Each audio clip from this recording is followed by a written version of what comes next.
Hey, good morning, sports fans. And hold on. The laptop cam looks a little blurry. That's not much better. We'll do this. All right, natural light. It doesn't really look better either. All right, this works. All right, good morning. We are here. This is Anthony with Bleacher Bums Gaming, and it is time for our 500 sub giveaway drawing. Actually, we'll be ended up pretty good. We ended up with 20 people entered for either a chance to win replay baseball, or if you own the base Glory Days boxing game or plan to buy the base Glory Days boxing game, a chance to win all five fighter sets that have been released since the initial free. And Kent, join us in the chat. Good morning, my friend. So what we're going to do is we'll just go old school. Here are the entries. Got exactly 20 of them, which works out great.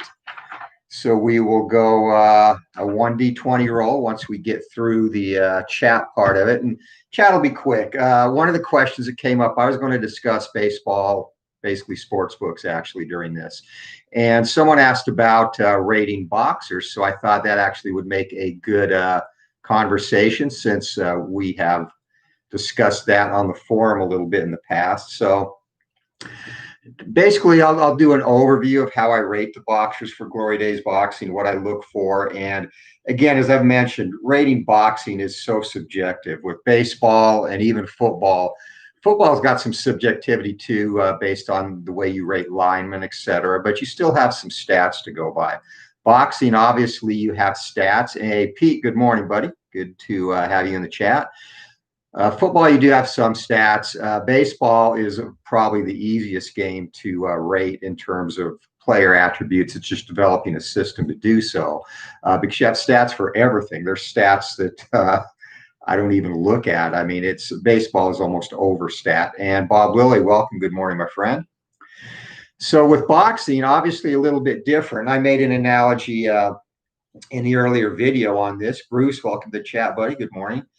And that's that it would be like taking Garrett Cole and Chris Paddock. Obviously, Chris Paddock is probably going to be a very good pitcher. And G Catcher and Dave Baseball Demos, thanks for joining, guys. Paddock will be a very good pitcher. He's got great stuff, got some swag. He's young, but he's not at Garrett Cole's level, not even close right now. So if Garrett Cole faced major league batters every start, and Chris Paddock faced double-A batters every start, Paddock's stats would be a lot better than Garrett Cole's was, but Garrett Cole is a better pitcher, right? Boxing's really kind of the same way in that it depends on who you fight. And it's one thing that it's one reason I should say why I don't rate a lot of active fighters early in their careers, because to me, you really need to have a definitive fight. And you look at the great heavyweight fighters around in the 70s.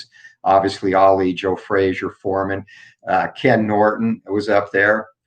These were all guys that fought each other. Nowadays, a boxer, and there's very few exceptions. Coming up in September, Teofimo Lopez, who is a phenomenal young prospect, 23 years old, he's going to fight Vasily Lomachenko, who is arguably the best or one of the top three best pound-for-pound guys in the world right now.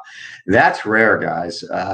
Especially for Lopez. Normally, a fighter his age with his skill would continue to build their record and fight probably 3 or 4 or 5 more fights. I actually think he probably should take a couple more fights before he steps in the ring with Loma. But hey, he's going to throw it out there, and if he can beat Loma, I haven't rated Lopez's card yet because he is so young.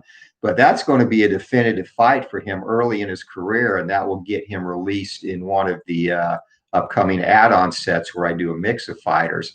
And if he beats Lomachenko, he's going to get good ratings because Loma's rated very good in the game. Big Poly World of Sports has joined us, just catching up on the chat. Yeah, you got a double header in, Dave. You were busy this morning.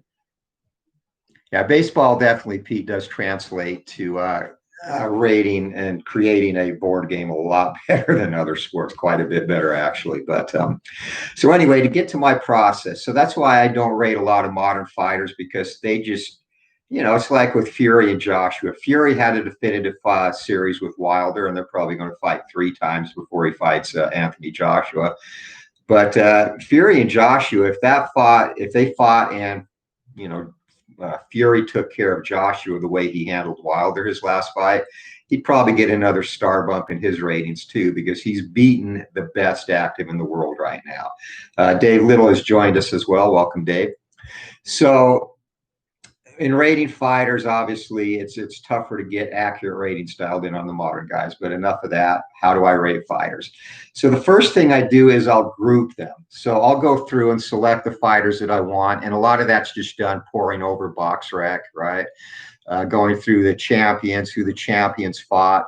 I want to do a good mix, so I'll look for some contender type guys, anomalies. And a good example in the first heavyweight set is Joe Grimm.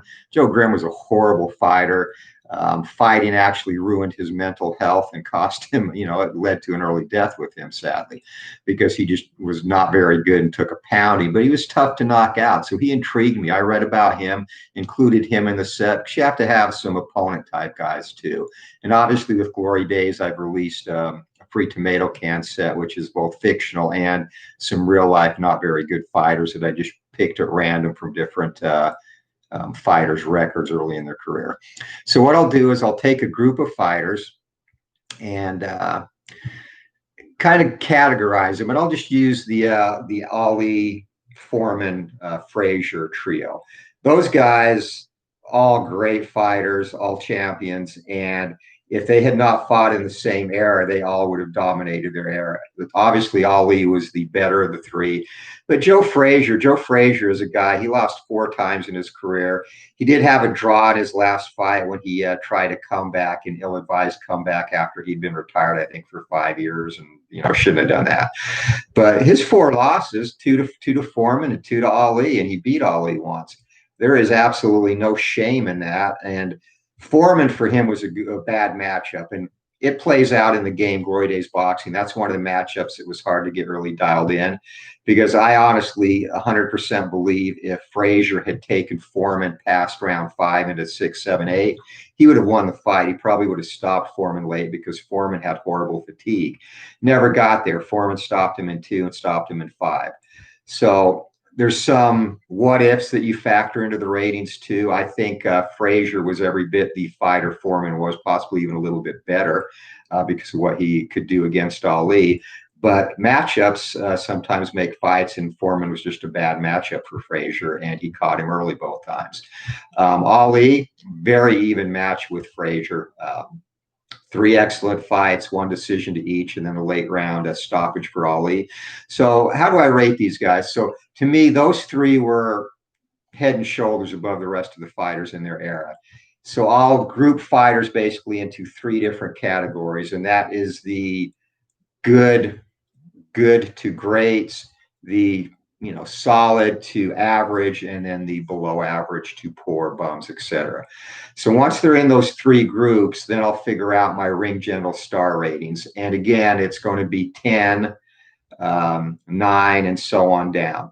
So the elite fighters will get 9 stars. And those are the guys who had good title reigns, who fought top competition, defeated them.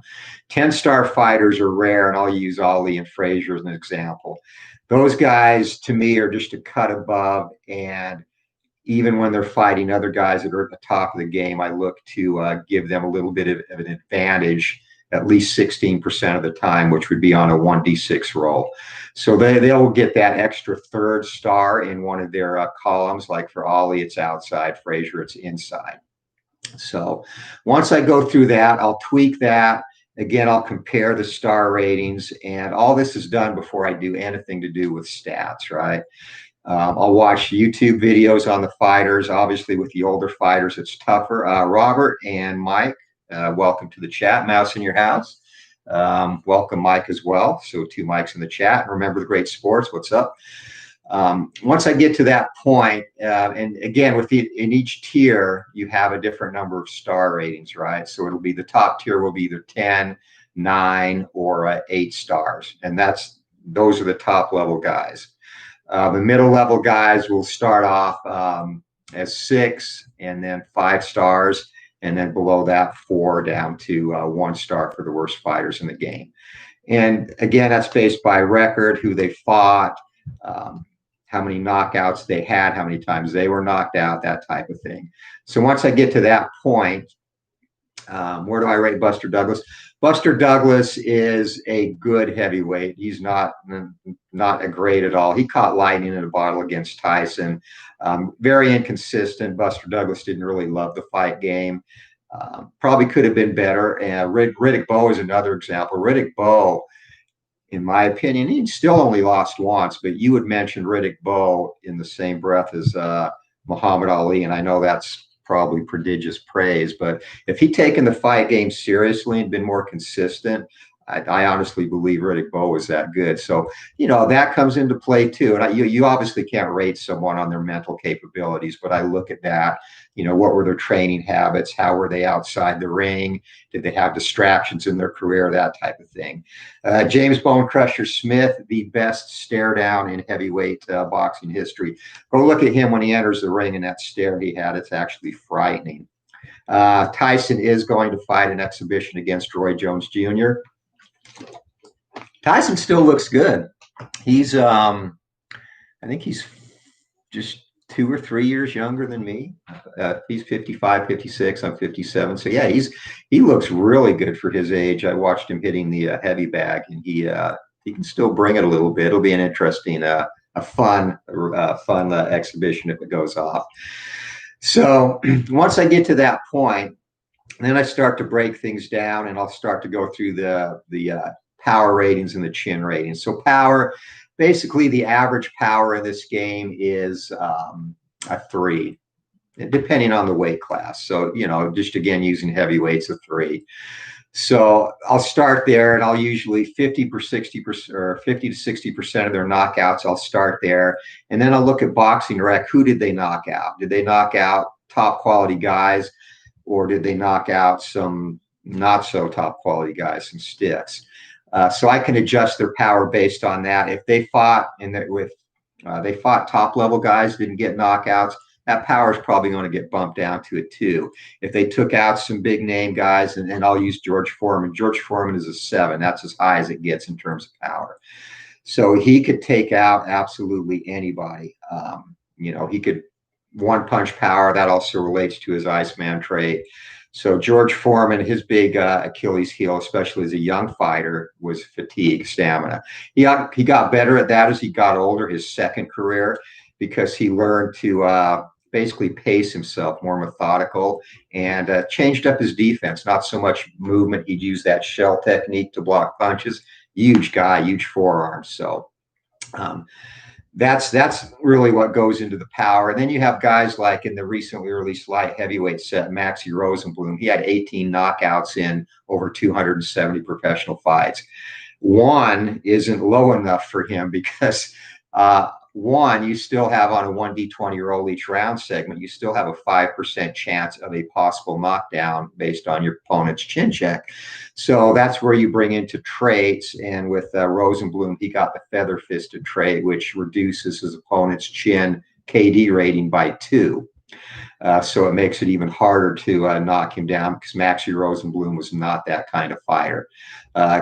Conversely, again, going back to Foreman, because he had that one punch power, his Iceman trait adds a number to his opponent's chin KO rating.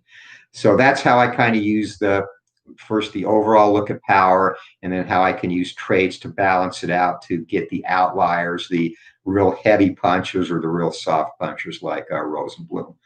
So let's see if there's any questions.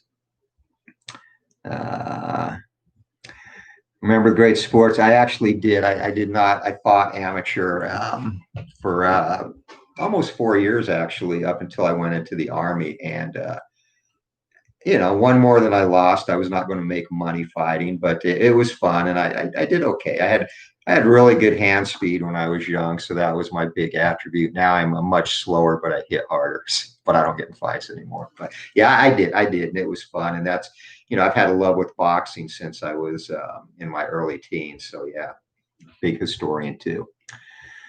Um, and then Anthony, yeah. So in rating fighters too, it is the main division. Pete, you are correct there. And like Michael Spinks, I made a Michael Spinks heavyweight card. As a light heavyweight, Spinks was dominant. He was one of those fighters that had 3-star ratings. He's a 10-star fighter, so he had a 3-star rating in one of the categories. Heavyweight, he did good against Holmes. Holmes was obviously an older fighter and not as much of a threat, but against the big punchers in the heavyweight division, and I don't necessarily downgrade him that much for getting knocked out by Mike Tyson, but you saw what happened when he faces the big punchers. And that happened a lot with light heavyweights that tried to move up. Bob Foster was a dominating light heavyweight. And when he took a couple of excursions to the heavyweight class and just a different game. He had problems there and got stopped a couple of times. Same with Archie Moore. Archie Moore gave Rocky Marciano all he wanted, but again, just the difference in weight class, even though Marciano wasn't that much bigger than Moore, caught up to him. So yeah, it's tough. It seems tough to make that jump from light heavyweight to heavyweight. So definitely a downgrade there. I have not been to. I haven't been to Cooperstown either. So next, I've been to New York twice. Next New York trip, I need to make it a Hall of Fame trip to Cooperstown and the Boxing Hall of Fame, which would be fun. But and of course, I'm a big Yankees fan too. So getting to the chin now. Again, chin comes into play the same way. I'll look at who knocked them out, and let's use George Chuvalo. Chuvalo never off his feet. So again, 1 is the lowest you can get on a chin KD rating, but you have to have outliers or a way to take into account outliers. For Chuvalo, it was almost impossible to knock down. That's again where traits are incorporated, the granite chin trait, which means after if you did roll a 1 on his chin rating, you'd have to roll a 1d20 again to see if he was able to survive the knockdown attempt. So I'll look at how many times they've been knocked out of their losses, who knocked them out. Caliber of fighters matters a lot. Also, how many times, if I can find the stats, which aren't always available, how many times they were knocked out versus knocked down. And that's why you'll see some ratings where a fighter is harder to knock down, but once they do go down, it's harder to get up. Pino Cuevas from a welterweight set is an example of that. Tommy Hearns wrecked him. He absolutely took his chin when he stopped him in their welterweight fight. Anyone who's a fan of the Evil Empire is perfect, Robert. Come on now. So that's going through the chin ratings. And then to get to the fatigue portion, with power, I look at I take their stamina into account too. And again, it's trying to balance to get a realistic number of knockouts per number of fights. So a fighter that maybe knocks out 70% of their opponents, but looking at his boxing record stats, most of them are, say, before round 6. He may get a bigger drop to power once he gets fatigued than another fighter does, who remains consistent or closer to consistent throughout the fight. And same with chin, too. Some fighters like George Foreman's a good example.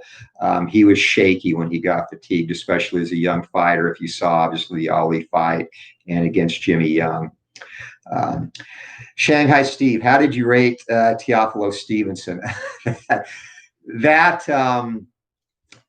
That was a tougher one to rate, but it's kind of the same as rating the old time guys that there's not a lot of video on. So with Teofilo, you looking at him, he fought as an amateur. He was really a grown man. He was a professional fighting amateurs because that's where he fought his career, obviously.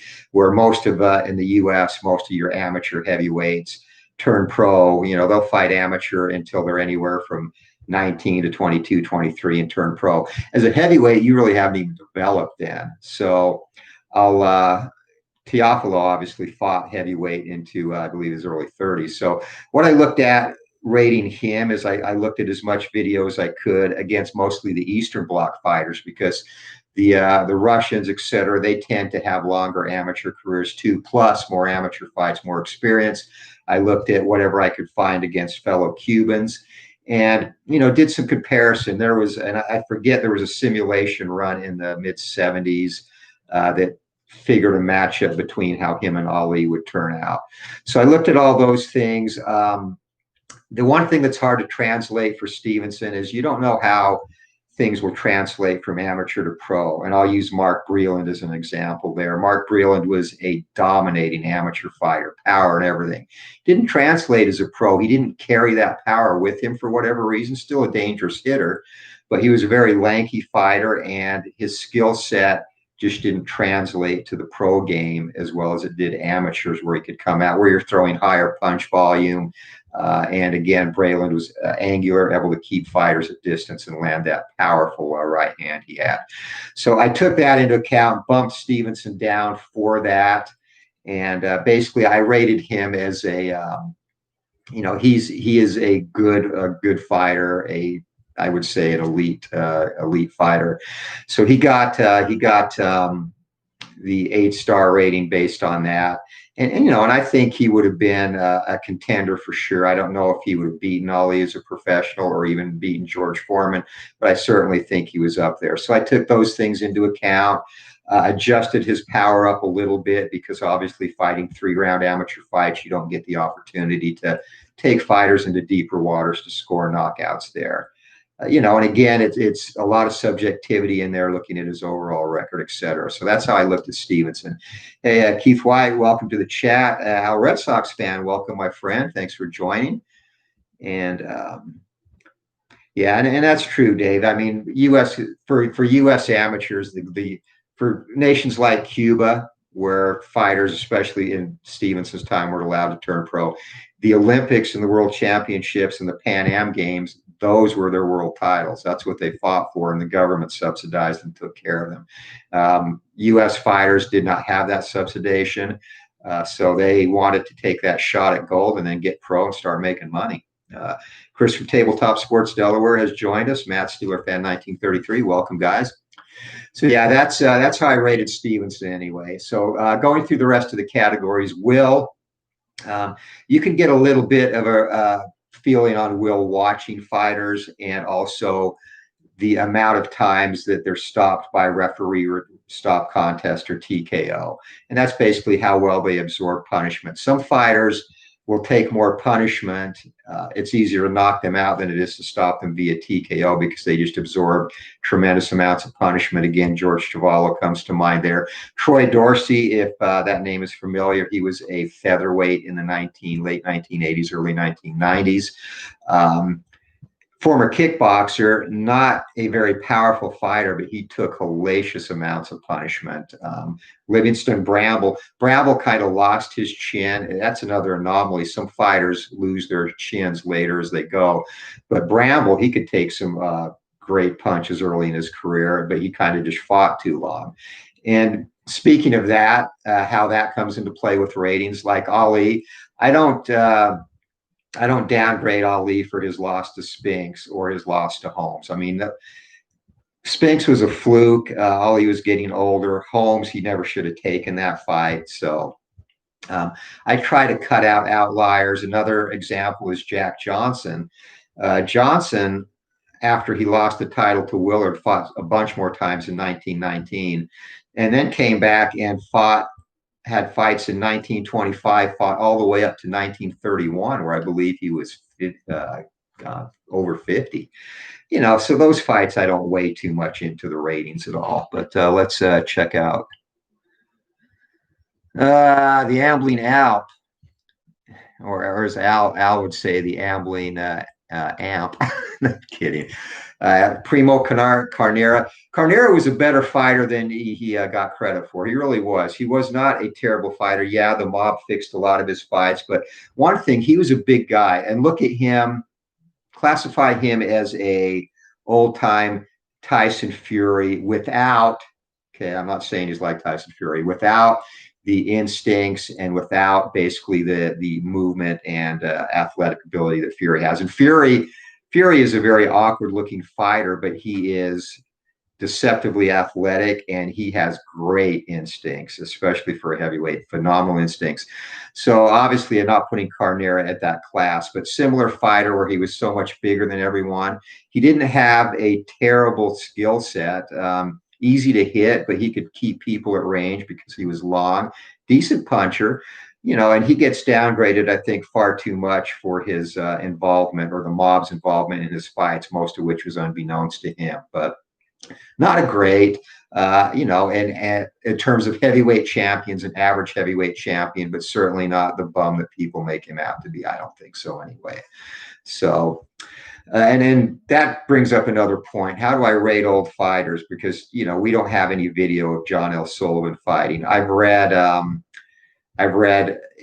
one of John L. Sullivan's biographies. I've read a lot about him, and that's where that comes into play. And again, you look at BoxRec, Cyber Boxing Zone, read articles, compare records to other fighters.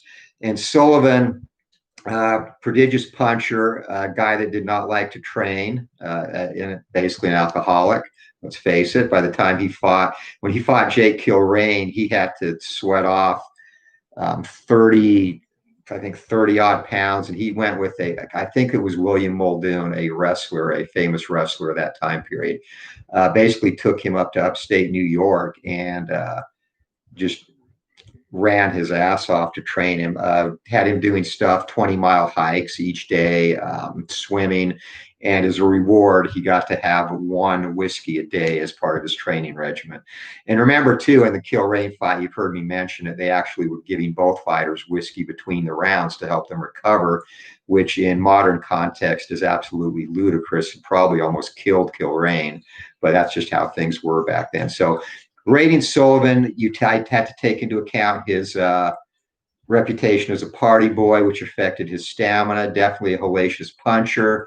Much more skilled inside, and that goes with that style too. If you'll notice on Sullivan's card, the discrepancy between inside and outside punches landed is quite significant, and that's due to the style. He fought most of his fights under London prize ring rules, where rounds weren't timed. You got credit for sending your opponent down, whether that be by a knockdown or by a throw. So just by nature of those rules, a lot of those fights were in close, where you were punching in tight, grappling, and then trying to get throws. So rounds could be over as quick as 15 seconds or go on for minutes, 5, 6, 7 minutes, etc.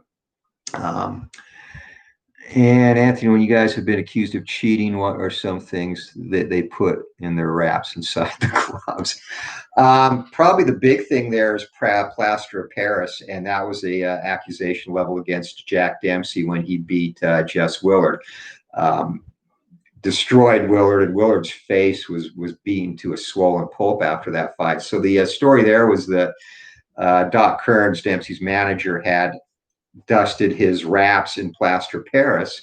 And what happens over the course of, once the gloves are on and you get some moisture in there, it will harden. Now, I don't know how much that would come into play in a 3-round fight, because it takes time to harden. And does it truly harden when your hands remain wet inside the glove? I don't know. I don't think it would make that much of a difference. It's possible if you could glove up an hour before the fight, sweat, and then let the plaster Paris harden, for sure. But there's always been that rumor about the Dempsey Willard fight. And the other thing is, apparently the hand wraps were tossed into a river after the fight too. A more modern example that was actually happened is Luis Resto, Panama Al Brown, or no, Bundini Brown. Shit, I forget. It's one of the Brown trainers. I think it's Panama Al Brown. Actually removed padding from Luis Resto's gloves, and he fought an up-and-coming Billy Collins and destroyed him, because as he was hitting him, he was getting mostly knuckles. And Collins, actually, his face was a swollen mess. Resto won that fight, and Collins was never the same. He suffered an eye injury and went on to, it was Panama, I thought so. So he went on and actually probably literally led to his death, meaning Collins. So he was banned from boxing, and they had discovered that when after the fight, Collins' corner went to shake Resto's hands, and they could feel knuckles. So they found the gloves, and to this day, Panama denies that.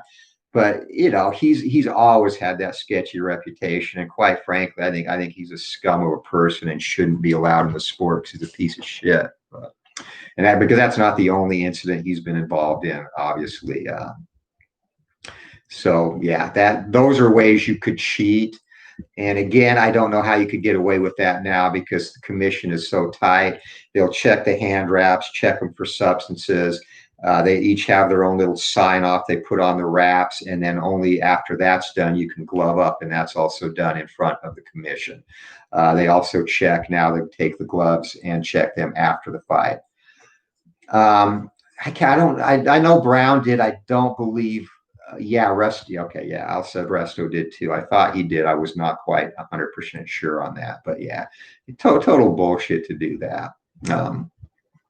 So yeah, those are ways you could I guess jimmy the hand wraps to benefit you, but I don't see that as happening much more. There was even rumors of that in the Fury Wilder fight, which again I don't think was founded. I think in that fight, just a matter of Fury. Fury is a very loose fighter. He is probably one of the calmest fighters in the ring you will see, and he's got supreme confidence. The guy was made to fight.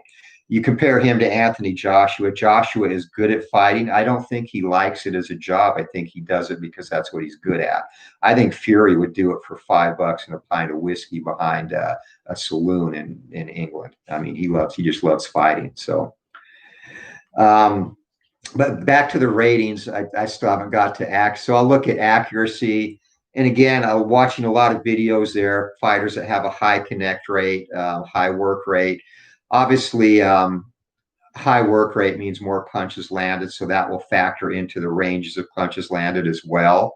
And also accuracy as an example with it's not important, sorry. An example with Ali and his jab. And that's also where traits come into play too. The two traits in the game that enhance accuracy, body snatcher, and that comes into play with good inside fighters that get inside and are a handful to handle there, can land punches. The sniper trait from the outside, that's a trait that could have gone to Ali. Ali could have had several traits, actually. I went with roll with it to mimic his ability to catch punches at the end and take away some of the impact, which again lessens the chance he'll get knocked down or out. So the sniper trait, punches can't be blocked from the outside. Michael Spinks has that trait as a light heavyweight because he was a very lengthy light heavyweight and very good from the outside. So that, and again, accuracy is very subjective as well. It's looking at punch stat numbers through CompuBox when you can find them. I look at average punch stat numbers for different weight classes. So if I'm rating an average fighter, like a heavyweight who lands a lesser degree, their connect percentage will be lower. There's really no accurate way to do that without having punch stats for everybody. So a lot of that's going by reputation, especially with the older guys, by reading and looking at what I can find, like with Jack Johnson on YouTube. And Jack Johnson, that's one thing, again, talking about traits and how they get incorporated, the old master trait. So what that replicates is a fighter's ability to get in, land his shots, and then stop you from landing all yours. An example there in a toe-to-toe exchange where old master is used. And Johnson was proficient at that. If you watch his fights, Frank Moran, you can find on YouTube, obviously Tommy Burns, he'll get in, land, and then clutch. So before a fighter can really retaliate, he's smothered their punches and lessened the number of punches they land, which over the course of the fight will increase that overall punches landed benefit. So that's how that trait comes into play. Obviously, the slug it out trait, for guys who just get in there like Matthew Saad Muhammad in the light heavyweight set and throw caution to the wind. No defense there. They're just trying to land as many punches as they can. And at the increased work rate, there's a higher chance that they'll land an additional punch. And you can have two fighters with that matchup that will result in additional 2 punches toe-to-toe landed. So that's kind of a brief overview of how I look at accuracy and that type of thing. Foul ratings, a lot of that is on reputation. Fritzy Zivic, well renowned as one of the dirtiest players in the game. Tony Galento, the same way, a very mauling inside fighter. You can see that by watching his fights. If you watch the lineal title fight between Joe Goddard and Peter Jackson yesterday, Goddard had a foul rating of 13 because Goddard was actually disqualified and lost 4 fights by DQ, which indicates a higher level of fouling. And again, subjective there because there's really no accurate stats that are kept on number of fouls. So a lot of that's by reputation and looking at fighters' records, etc. And I agree, and that was the thing, Al, on Collins. That's he pretty much. I think it was a suicide where he drove his car into an embankment, and based on depression and what happened in that fight. Yeah, Fritz. Yeah, Fritz putting that is putting it politely. So that kind of goes into that rating, and then stamina. Stamina. A lot of that is again we talked about George Foreman. And how he kind of gassed out. Plus, he was especially younger. He was a muscular guy, and fighting heavily muscled, you're not going to have fatigue or not going to be as good stamina wise. That's why you don't really see a lot of heavily muscled fighters. I mean, there's a few like Joshua's and Adonis. Tyson Fury is a perfect example. That guy, if you looked at him, you just think he was, a tall salesman who maybe could go out and do good at rec league basketball. He's not very defined at all, but that keeps him loose too and helps with stamina, honestly. The older fighters, a lot of them have higher stamina ratings just because of the pace that they fought at. If you watch old time videos on YouTube, older fighters fought at a slower pace. There was more grabbing, which enhances their stamina. And it doesn't necessarily translate to today's game. But again, when I rate these fighters, I rate them in comparison to their era. And that's the key thing, especially with heavyweights. Jack Dempsey, let's be honest, he would not fare as well today as a heavyweight as he did in his time because he's small. He fought normally about 185 pounds. So he'd be fighting as a cruiserweight today. He's not, honestly, even though he's rated higher than Fury in the game, Tyson Fury would give Jack Dempsey fits. And Dempsey would be able to get inside and do some work, but Fury would keep him at the end of that punch. Wilder too. I mean, Wilder is much more of a one-dimensional fighter, in and out, and not very much lateral movement. Dempsey would have better luck, I think, against Wilder, but still, it would be tough for guys like that from that time period. Tommy Burns was 5'7", for God's sake. He's not going to beat any top 10 modern heavyweight. There's no way. He's too small. So he'd be a cruiserweight too. But, again, I'm rating comparison to all things being equal based on their time. And, I think you have to do that. And otherwise it would be the modern fighters were all better because they have better training methods. And, you can't say that old time fighters like Jack Johnson, I'll use him. He had a very good frame. He could have bulked up and fought comfortably, in my opinion. I think he was 6'1", usually fought at about 205. He could have bulked up and fought very comfortably at 220 and been a force today, with modern training methods. So there's a lot that goes into play, especially when you're going back across eras like that. Defense again is on reputation. And obviously you can see some of that, excuse me, watching videos. Guys like Archie Moore, Ali was a great defensive fighter, etc. Klitschko's would be very tough due to their length and style for some of those shorter old-time fighters. So I've kind of rambled. I hope I've given you I've rambled on longer than I meant to on ratings, but I hope I've given you a good idea of just kind of the things I take into account. And again, as you can tell from hearing me talk, a lot of subjectivity. Some people might not agree, but that's why I do testing too. That the purpose for me is to get results as close to realistic as I think they would be in my mind. And, again, not everyone will agree with that, but it's rating with all things being equal, all fighters having the same access to training, training methods, etc., and how they stack up versus the different time frames. And I try to get a good balance there. So is it always going to be achieved? No. And an example will be the Frazier-Foreman fight. I've had Foreman in my fights with him stop Frazier early. But whenever Foreman gets passed into the 6th round, he's fatigued and Frazier dominates him.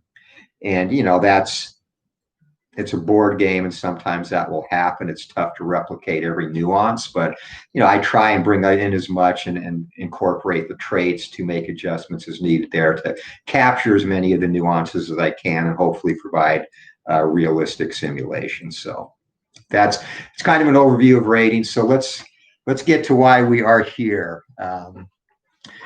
Let's just see if there's any other questions. Pete M, sorry, I didn't catch that. Recently had a convo about cheating in today's boxing. It would be so hard to pull off this with regulation. Yeah, no, I agree. And, that's a bullshit excuse, just like the 40-pound suit Wilder wore in. If you looked at Wilder before the fight, he didn't really get a good warm-up. He came in pretty dry. He looked stiff. I mean, again, it just is Fury's personality. Fury, those moments don't affect him at all. In fact, he relishes them. It's like food for him. And I think Wilder's definitely a better fighter than he showed in the second fight. I think he'll perform better if they fight a third time. And he can still beat Fury because he has that right hand. But I think it's going to be a mental thing for Wilder now, and he does need to change some of his habits through training if he is going to beat him if they fight a third time. But yeah, anyway, so yeah, it would be real hard to cheat now. So make sure I don't have any questions here. When you sim about that is the comment I mostly get, that all-time heavyweights, this guy would be that guy. And yeah, and it's ultimately, guys, it's a game. I mean, yeah, I know that some of the old-time guys would not compete or dominate at the level they did in their time, but to me, the purpose is I want an even playing field based on how things were when those fighters fought. So that's what I kind of look at there.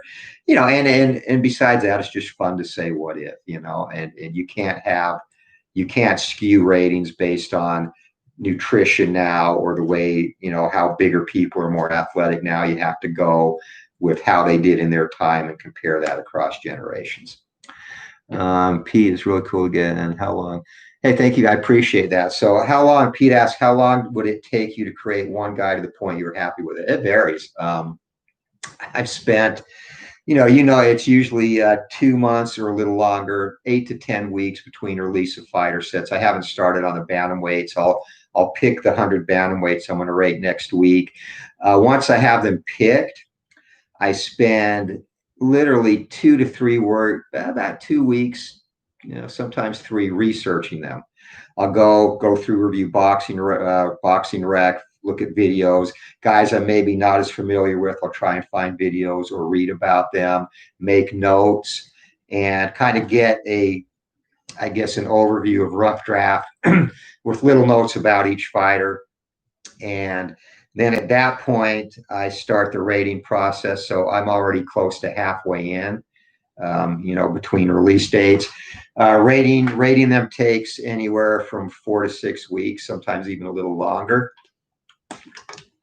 And generally, if I could set aside 3 hours a day, 2 to 3 hours a day, I can rate 4 or 5 fighters once I get all my research done. So it can be a laborious process, but again, it's not like I can just plug stats in and pop up numbers to populate the card. It's, I'll tweak it. And then as I rate 10, I'll maybe do a few test fights amongst them, tweak, and get to the point where I'm happy and then go from there. So yeah, I would say on average, it can take anywhere for each fighter. Fighters I'm much more familiar with, I can rate maybe in 15, 20 minutes. Some fighters, between research and tweaking, I might spend up to an hour on. So it really varies, but it can be a fairly lengthy process, which is why it's, 2.5 months between fighter set releases. Keith Wright, once you rate a fighter, are you done with his card, or is it possible? It's definitely possible. I will adjust it later. Usually I adjust it based on testing, or if I give someone a trait that I don't like, if I think it's skewing things a little bit too much. And I'll use Ali as an example. I started him with the defensive trait. His defense just on the base card is good enough, but I found in some test fights I did real early in the process with him against John L. Sullivan, he got caught. and I needed to go back and adjust his ability to get dropped, basically. So that's when I went with the roll with the tray for Ali. So yeah, it'll mostly be off testing where I'll go back and make changes. The exception to that would be with modern fighters, like initially Wilder and Fury were both 6-star fighters because they did not have a definitive fight. After they fought the first time, very even matchup that first fight, they both got the bump to 8-star fighters, which I would believe is fair. And even after Fury beat Wilder the second time, that's why there was a re-release on those cards. And again, that's why I don't like to rate too many current fighters, because they are subject to constant change. Joshua was also a 6-star fighter because he didn't have that career-defining fight. The Ruiz loss did not help him. The Ruiz win, while he looked great boxing in that fight, he was a different fighter because you could tell mentally he was still wary of getting caught. And even though Ruiz came into that fight in horrible shape, worse than the first time, which I don't know what the hell he was thinking. And, you know, Ruiz has excellent, extremely fast hands for a man his size, but he was not in shape at all in that second Joshua fight. So just coming back and avenging that loss did not give me pause to elevate Joshua's ratings any further. If he fights Fury and beats Fury, he's going to get a bump. If Fury beats him decisively, Fury might get that extra star to join the top level, which would be, you know, top 15 to 20 all-time guys in terms of rating stars. So Phil, I actually do. There's a freebie Aaron Pryor card. I'm not rating the junior classes, but guys that fought predominantly at junior classes that were good, I have rated. Actually, there is a free Aaron Pryor card.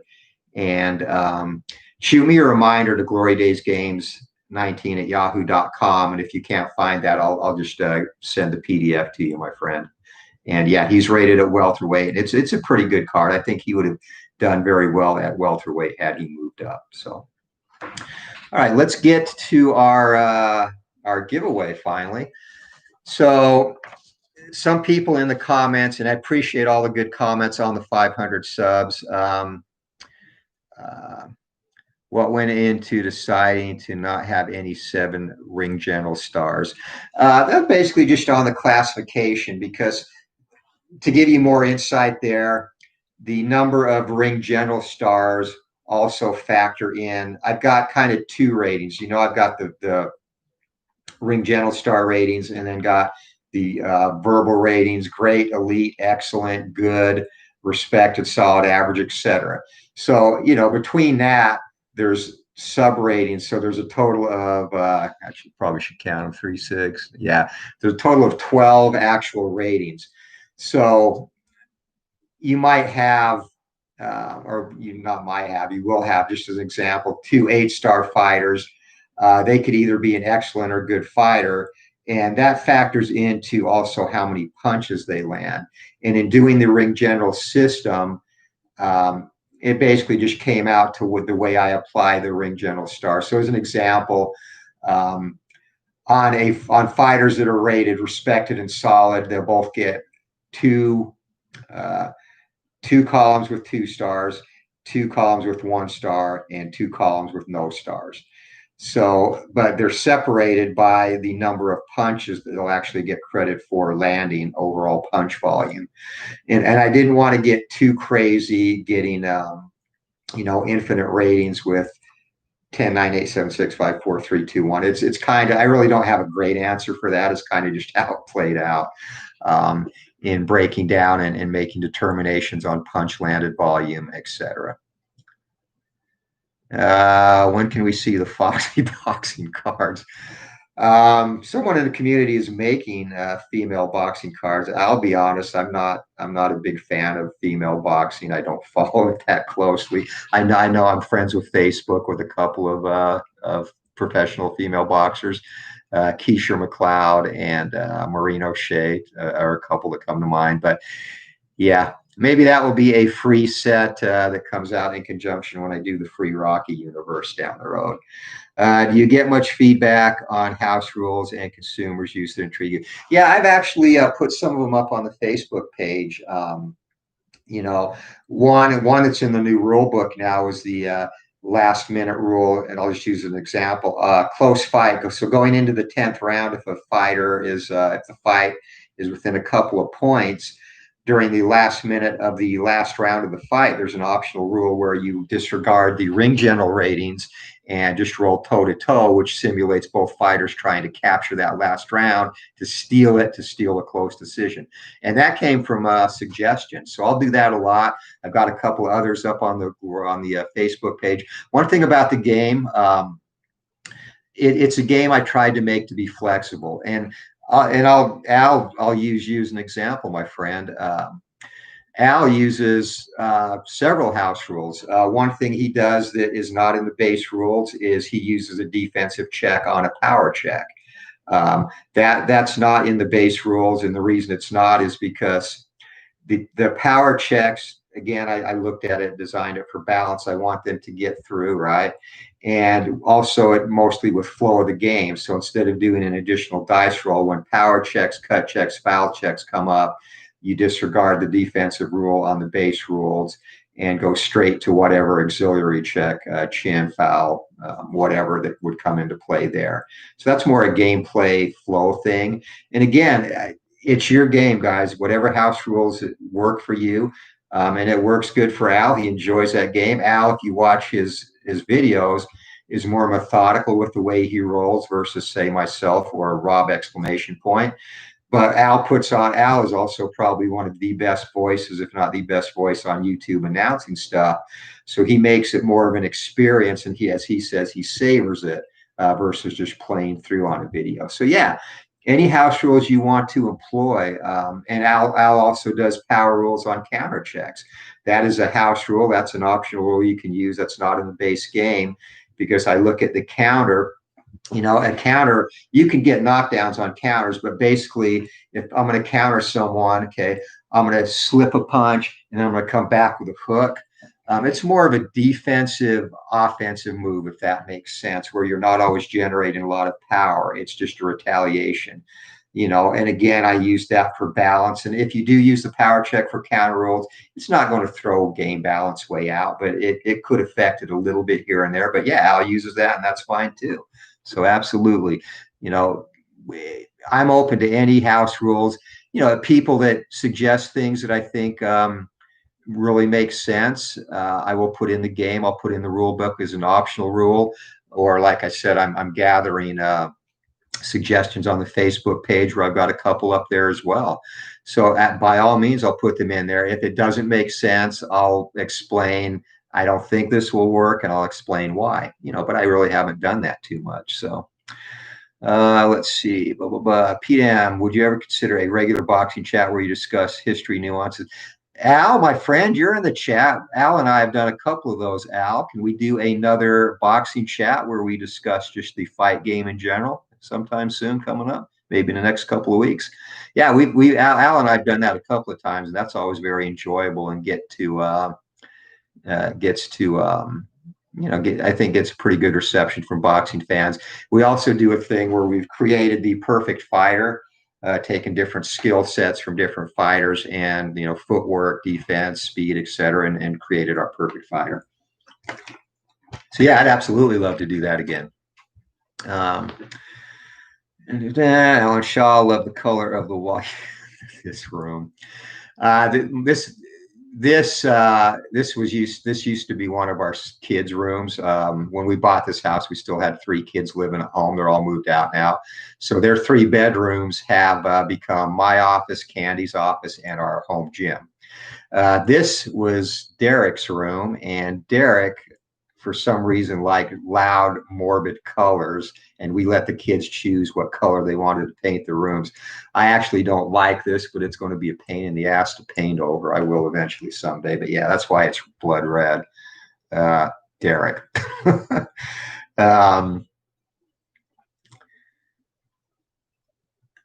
So I love alternate. I have an alternate system of timing stop, and that's another thing. Timing stoppages too. People have mentioned that where to get a more finite stop range in terms of the time of the stoppage. Right now, it's basically each segment is 3 different time periods. So Matt, Steeler fan 1933, is using a greater range with the 1D20, which is awesome.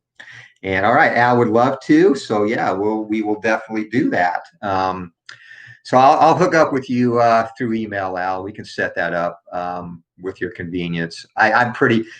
I think I mentioned earlier, or haven't mentioned actually, we got shut down. Our football workouts got shut down again Thursday. So at this point, our season in Arizona is still in limbo, at least in the district that I coach in. So we can't even have contact with the kids again. We're supposed to start regular practice September 8th. I think that will probably get pushed back. So yeah, I will have some free time for sure on weekends to have chats. All right.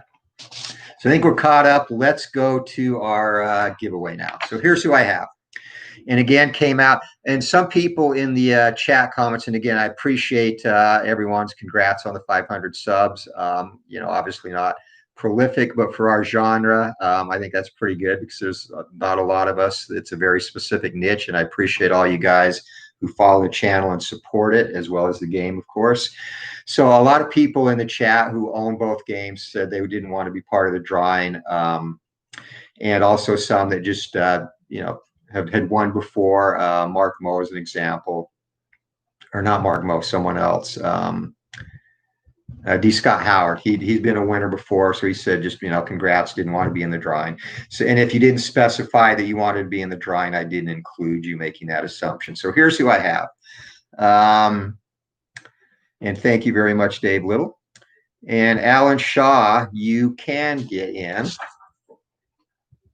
because I actually had a dummy, not a dummy, but I actually technically had 19 and one did not say, so I put that person in there. Or did I?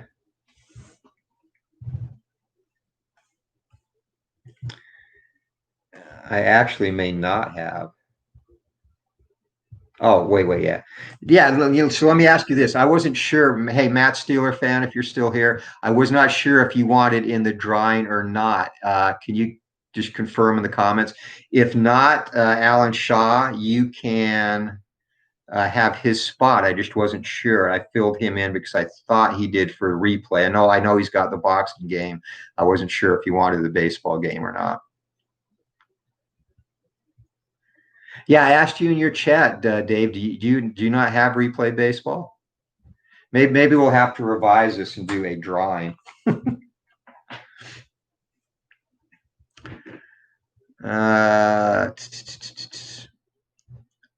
Okay, Matt says now let someone else have it. So Alan Shaw, I can put you in. Oh, but you're in England too, though, huh? I don't have the PDF. I'll tell you, I can give you, if you win, I can give you the PDFs for all the Glory Days boxer sets.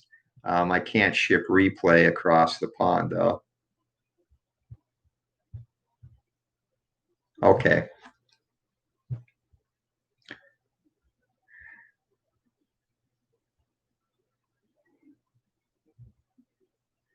All right, let's do this.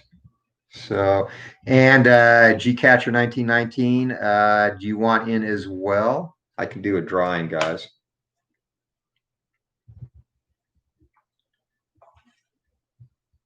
So let me do this. Actually, you know what? I'll do a thing on my spreadsheet here. I'll just do a random number generator. So Dave, you're in. Alan Shaw, I'll put you in for the PDFs. Gcatcher 19, I'll put you in. So instead of a roll, I'll just do a 120 random die thing. Catcher, Alan Shaw. Anybody else in the chat want in? So it's a choice. You can win and replay baseball only ships to the continental United States. You can win a replay baseball game with the 1908 season, or if you own the base Glory Days boxing game or want to buy or will buy the base Glory Days boxing game for $26, which includes 100 all-time great heavyweights, I will throw in free all 5 supplemental sets, which is a $75 value. So let's make sure. All right, so you're in. Phil Daniels, I'll put you in. And Phil, you own the boxing game, so this will be for replay.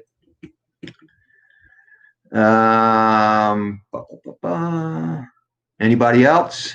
Going once, going twice. Dave Little, you want to get in for replay baseball?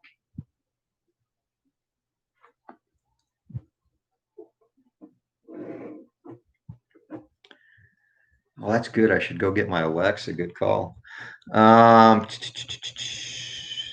Last call, guys. Anyone else? All right.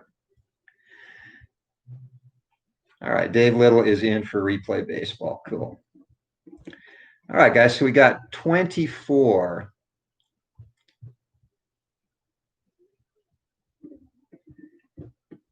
I think Siri might do that too. Let me see. I'll just do wrong to 10. Siri, pick a random. Here's what I found. God damn it. I hate Siri. Siri, pick a number from 1 to 10. The answer is 10. Let's try it again. Siri, pick a random number from 1 to 17. That would be 3. Okay, so she's good. We'll use Siri. Let's do it. So we have 24 entries. I'll tell you who is who. So, gee, catcher, my Siri just went off. Siri, she's such a pain in the ass.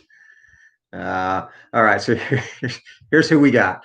Don Heston 1, Tim Hyde 2, Tony Mamel 3, Hammer Time 4, Mike Hill 5, Gary M 6, Mouse in Your House, Mike DeAndre 7, Mark Mo 8, Richard Davis 9, BR Wells 10, Michael Boughton 11, Michael Peterson 12, Kent Blaylock 13, G Puck 14, Tom Usher 15, Shane Davis 16, Bernie Santucci 17, Arnold Hunter 18, Dave Baseball Demos 19, Greg 20. I'll have to get his last name. G Catcher 21, Alan Shaw 22, Phil 23, and Dave Little 24. All right, so those are your numbers. Here we go. This will be all based on the random Siri. Ready? Drum roll, please. Actually, guest appearance for Daisy, who you guys often say, I got to build a drama like American Idol. So this is Daisy, who you guys often hear on the videos in the background, voicing her opinions one way or another. And she is my 12-year-old miniature pincher, one of two. Her brother Duke is more quiet, and he's not here. So hi to Daisy. And she's pissed off. She was asleep when I just picked her up. All right, here we go. Be a random number from 1 to 24. All right. Siri, random number from 1 to 24. It's 1. 1. So Big Don Heston is the winner. And there you can see that she did do indeed the random. If you can see that, probably not. Anyway, Don Heston is the winner, and Don Heston has won himself replay baseball. So Don, if you watch the video, shoot me an email, glorydaysgames19@yahoo.com. And congratulations for that. And Alan Shaw, Tessa, and Brinkley say hi. Hi to them from Daisy. All right, so that is it. Hey, guys, again, I just want to appreciate or express my appreciation for everybody who supports the channel and the game. Also, you guys who have the game who've rated it on BoardGameGeek.com, I appreciate that. Appreciate the kind words on that and the ratings as well. So you guys are a great community and a pleasure to be a part of it. So I hope you all have a great Saturday. Thanks to everyone for stopping by. Let's see. Want to make sure I get everybody in the chat. So yeah, appreciate it. SDG replays.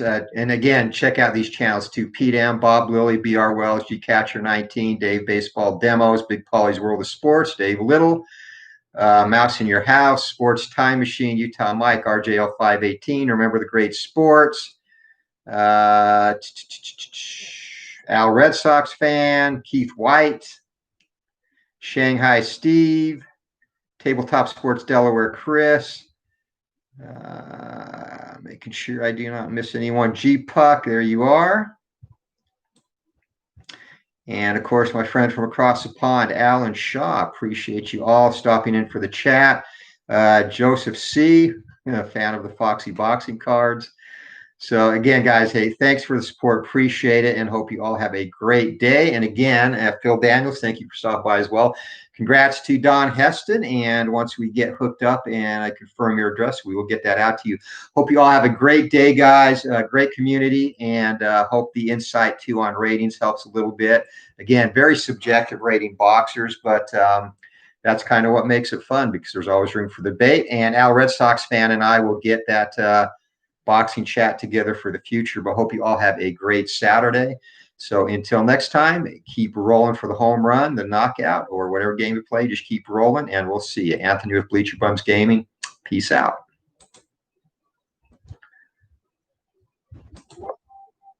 As I click the wrong button. There we go.